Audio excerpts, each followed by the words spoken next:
السلام علیکم دوستو، آج کی بریکنگ نیوز اس طرح کی ہے کہ T20 ورلڈ کپ کے موقع پر فائنل اس طرح پاکستان اور انگلینڈ کے درمیان ہوگا اتوار والے دن۔ تو شہباز شریف پاکستان کے پرائم منسٹر نے ایک ٹویٹ کیا ہے، جو کہ ٹویٹ انڈیا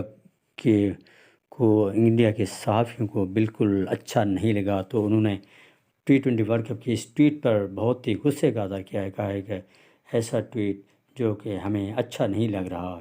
آپ کے پرائم منسٹر نے جو ٹویٹ کیا ہے، کہا ہے کہ 152 پاکستان نے انڈیا کے خلاف اور بغیر وکٹ کوئی رن چیس کیے تھے، اسی طرح دوسری ٹیم جو کہ 170 کی انگلینڈ نے بغیر وکٹ نقصان کے چیس کیے تھے۔ یہ ان دونوں ٹیموں کا مقابلہ ہے۔ شہباز شریف پاکستان پرائم منسٹر شہباز شریف صاحب نے ایسا ٹویٹ کیا جو کہ انڈیا کو بالکل اچھا نہیں لگ رہا دوستو۔